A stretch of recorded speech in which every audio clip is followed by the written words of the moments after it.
Salut l'équipe, j'espère que vous êtes en grande forme internationale et que vous y voyez un petit peu. Voilà, je vous présente ma nouvelle acquisition.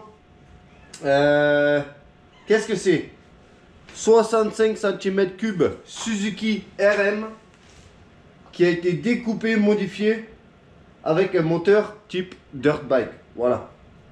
Donc en gros, pour faire simple, qu'est-ce que c'est? C'est un KLX ou un CRF 70 de pauvre. Voilà. Ça faisait un moment que je voulais faire cette chose moi-même. Et sauf que je ne trouvais pas de châssis à des tarifs corrects. Voilà. Et là, je vois pas quoi. Je vois que j'ai un collègue avec qui qui vient aussi au terrain de cross avec nous. Il vend ça. Voilà. Il a déjà fait la modif et tout. Bah, du coup, je suis pas super content parce que j'aurais préféré le faire moi-même pour être sûr que ça soit bien fait. Mais il vend ça. Et il en voulait, je crois, 550 €. Et bref, on s'est mis d'accord sur 400 €. Donc j'ai acheté ça 400 €. Ça démarre, ça roule et tout. Sauf que il y a pas mal de petits trucs que je voudrais modifier et aussi contrôler. Parce que j'ai l'impression qu'ils ont fait ça un petit peu vite, tu vois. Ils n'ont pas découpé les tubes comme il faut, machin. Le pot d'échappement, tu vois bien, regarde l'épaisseur du truc. Là c'est épais, là c'est fin comme mon petit doigt. Après c'est refait, là c'est gros, machin. Tu vois, c'est... Voilà, je veux quand même améliorer un peu le système.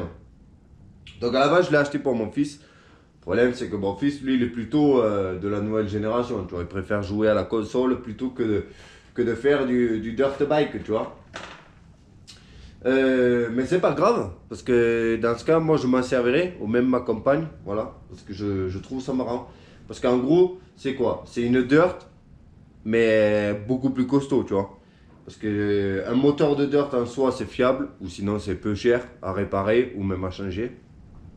Le problème d'une dirt, c'est que tout ce qui est autour du moteur, ça tombe en ruine. Sauf si tu achètes bien sûr une dirt à 1500, 2000 €, voilà. Mais là, n'oublions pas qu'on est parti sur 400 €. Voilà. Donc 400 € pour un châssis de 65 RM, c'est-à-dire les roues, les machines, les trucs qui est prévu quand même pour ramasser grave sur un terrain de cross, incomparable avec une dirt, ouais, de fabrication chinoise. Le seul truc qui moi me fait peur un petit peu, c'est que forcément du coup le cadre il a été coupé là-haut, donc il n'y a plus la boucle de l'avant comme ça. Mais après, tu me diras, les dirt, c'est pareil. Hein. Voilà. Là, tout de suite, dessus, je crois que c'est un 90 cm3, sans vitesse, full auto. Voilà. Après, on peut mettre exactement ce qu'on veut. Voilà. Tu peux mettre un 190 boîte 4, tu peux mettre un 3 vitesses semi-auto, machin. Mais c'est vrai que là, ça va bien parce que du coup, ça correspond à, en gros, un Piwi 50, mais gros. Voilà. Et en plus, tu peux faire évoluer du coup. Donc si jamais le gamin il se décide à vouloir le rouler, il peut commencer comme ça. Quand ça manque de puissance, tu lui mets un 3 vitesses semi-auto. Quand il trouve que c'est pas assez, ben là tu lui fous carrément le 150 par exemple avec 4 vitesses. Donc j'ai tellement kiffé que j'ai été obligé d'acheter. Bon, ils disent qu'ils ont bien fait les choses, mais c'est pas terrible non plus. Hein. Déjà, il y a le silencieux de 65. Je sais pas si en termes de dimension ça va suffire. Et puis, ils ont monté le faisceau, tu vois, avec la clé et tout à l'arrache, quoi. Bon, les poignées, elles y étaient. C'est moi qui les ai enlevées. Par contre, je sais pas s'il y a cette batterie pour démarrer.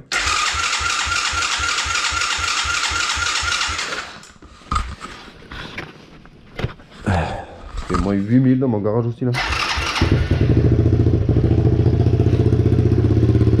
Voilà, ça s'est déboîté ici là. Ils ont juste mis un bout de tube à l'arrache. Donc là il est en échappement libre, tu vois. Donc moi vu que j'ai des échappements et tout, c'est tous ces trucs là que je veux modifier. Parce que bon ils ont fait vraiment avec ce qu'ils avaient, tu vois. Pareil, regarde là il y a un vis qui a pété, tu vois. Donc le pot il tient avec un seul vis. Donc je vais essayer de voir si je peux pas le sortir ça. Voilà, donc je vais chipoter un petit peu ça, et comme ça au passage je vous aurai fait la présentation aussi. Donc je vais tomber, je pense, le carénage ici, le carénage peut-être ici. Et du coup, pareil, il n'y a pas la boucle qui doit venir tenir ça. Comment c'est fixé ça? Ouais, tu vois, Ils ont fait vite quoi. Parce que tu vois la bobine elle tient avec un serre-flex quoi. Bon. Ça fonctionne, tu me diras. Et en fait le cadre ben, il a été coupé là tu vois. Normalement il y a un tube qui descend là. Et qui rejoint, qui se partage en deux ici, qui rejoint en bas. Et ça a été coupé. Du coup il reste plus que la partie haute du cadre. Donc ça va être marrant de voir si un jour je prends une bosse avec, s'il va se plier ou pas. Voilà. Bon, j'essaierai de vous tenir un petit peu au courant. Parce que je vais bricoler ça tranquillement. Hein. C'est pas vraiment un projet YouTube là. C'est vraiment un petit achat plaisir personnel. Hein. Voilà, pour moi. À la base pour mon gosse, tu vois. Mais il est pas super chaud. Voilà. Il est plus intéressé par sa Switch, tu vois. Mais même si lui, il ne roulera pas. Je sais que moi, je vais le rouler. Ça, c'est sûr. Et parce que moi, j'adore hein, le monde du pit bike à la base. Et je vais même foutre ma femme dessus. Hein. Ma femme, elle va mettre sa tenue de motocross qu'elle a encore. Et elle va venir rouler. Hein. Allez, j'attaque et je te tiendrai un petit peu au courant. Hein. Voilà quoi. Est-ce que je me suis pris la tête? Beaucoup trop. Tu vois? Mais ça, c'est parce que je chipote aussi. Hein. Et encore, j'ai pas réussi à extraire le vis ici. Parce que j'ai pas de fourré capable de bien fourrer, tu vois. Donc, voilà. Bref, qu'est-ce que j'ai fait, moi? J'ai récupéré le tube qui va dans le cylindre ici. J'ai rajouté un tube ici qui va par-dessus. Les deux, ils sont emboîtés, tu vois. Comme ça, il n'y a pas de fuite et il n'y a pas de réduction de diamètre ni rien. Ici, j'ai soudé un gros tube parce que j'ai quand même finalement décidé de garder le silencieux d'origine parce que ça donnait un certain style. Donc j'ai soudé un gros tube par-dessus pour que la ligne soit démontable parce qu'en fait tu peux pas la faire d'un seul trait là parce que la cartouche elle passe pas là. Donc en gros le tube est soudé par le dessus le tube de la cartouche et du coup le tube d'échappement il s'emboîte dedans. Tu peux voir là ici là, il s'emboîte en force là. Hop, comme ça il n'y a pas de fuite. Si je me suis pris la tête à chauffer le tube ici pour le tordre, pour lui donner un angle, voilà, histoire de pouvoir le rattacher au support d'origine. Et tout ça, ça a pris 3 heures.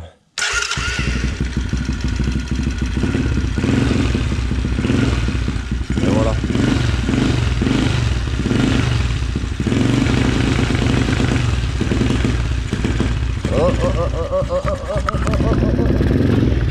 Voilà.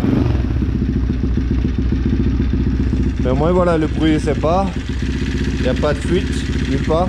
Là, il n'y a pas de retour possible. Pas de fuite non plus. Tout sort ici.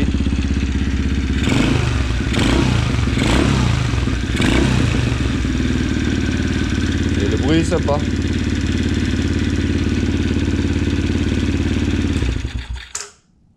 Voilà.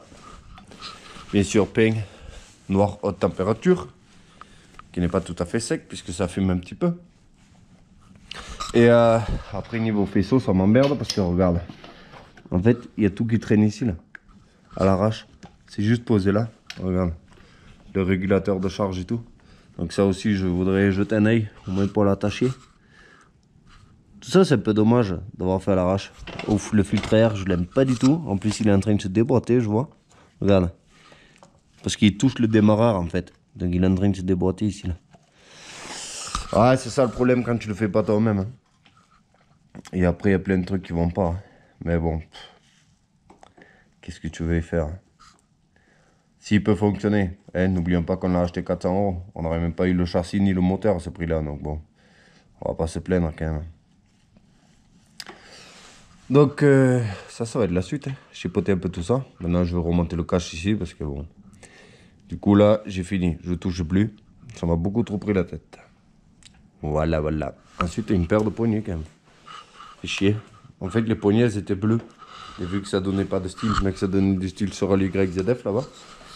Ben, j'ai fait un volage de poignets. Voilà. Bon, je voudrais quand même qu'en fin de cette vidéo, on fasse un petit essai. De manière histoire de vous montrer que ça roule, ma poule. Petit oubli de ma part, pour celui qui va dire, ouais, ta ligne elle est pourrie, machin.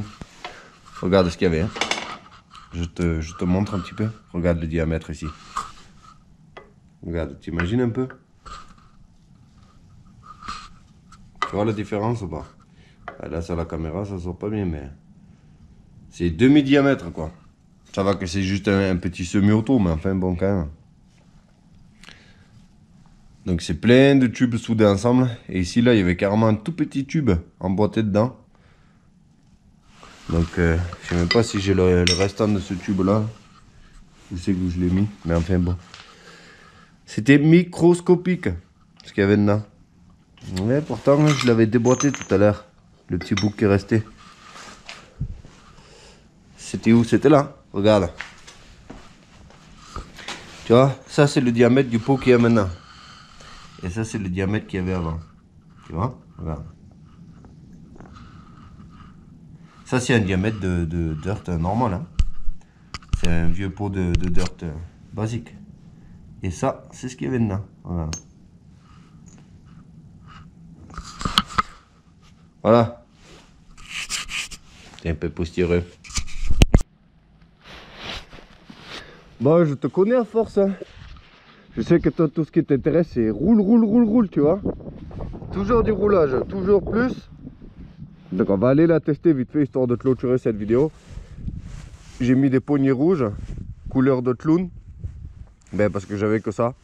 Et si toi aussi, comme moi, t'en as marre de ce froid, de ne rien pouvoir faire, t'as froid, il pleut, machin, et ben va checker notre acteur pornographique des années 80 préféré sur YouTube, Tomahawk Tuning. Voilà, comme ça tu vas découvrir la Californie, les États-Unis. Il va t'apprendre les techniques de drague des années 80. Comme ça, si un jour tu veux te faire une cougar, tu sauras comment faire. Et au passage, derrière ta télé, tu pourras prendre un peu de chaleur. Voilà, parce que là-bas, il fait soleil toute l'année.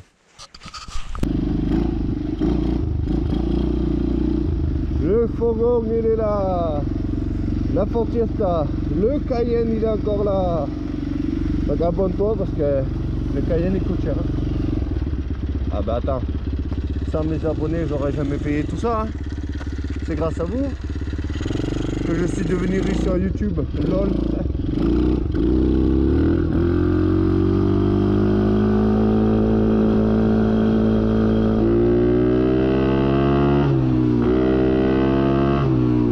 Et voilà. On a atteint la VMAX déjà. Ça a beaucoup de patates mais très peu d'allonge quand même. Hein. Ah, il y a peut-être moyen de cabrer avec. Oh.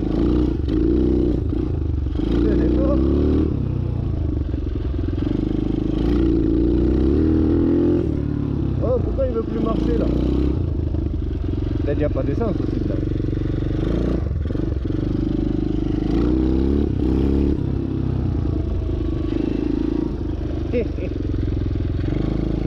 Le retour aux sources, les tutos wheeling.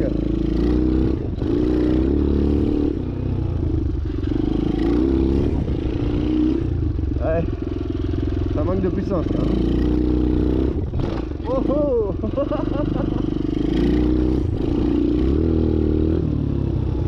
Compliqué. On peut la faire à l'ancienne, comme ça. Non. Ça c'est très compliqué. Un wheeling sans embrayage. Et sans entraînement bien sûr. Je fous le cul par terre. Allez, on arrête les conneries hein. Je suis trop vieux, ça y est. Je suis plus dans le game du wheeling.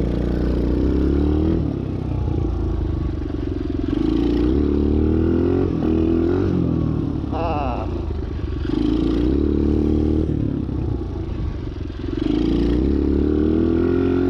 Voilà, là, je roule maintenant.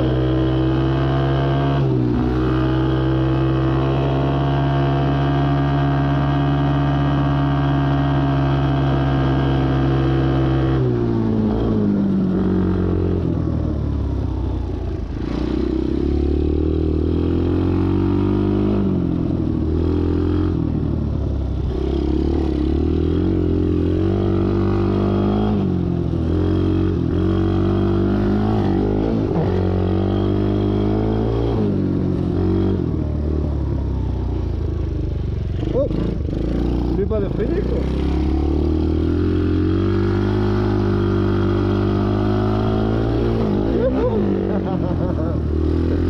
Ça me rappelle l'époque leader, j'adore ça.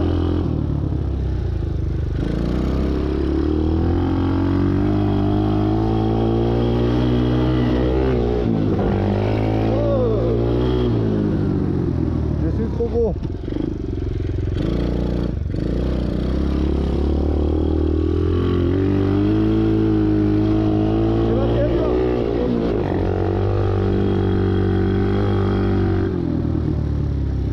Pauvre petite Berthe.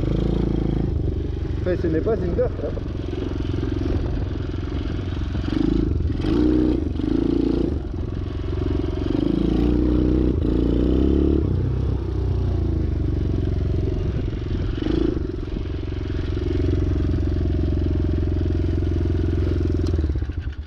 Bon, on va clôturer la vidéo sur une vue de ma déchetterie personnelle avec mon caddie de supermarché.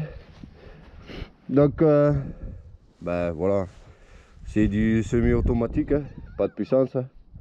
Le chat qui est toujours là, pas emmerdé, voilà. Bref, merci d'avoir regardé. Dis-moi ce que tu en penses, hein. On peut toujours faire plus. Hein. Mettre un moteur 190, machin. Mais bon, est-ce que ça vaut vraiment la peine? Je sais pas, tu vois. Moi, j'aurais plutôt dit un 3 vitesses semi-automatique. Ben bon, ce n'est que mon avis. Merci d'avoir regardé, je vous dis à la prochaine. Portez-vous bien, salut, ciao!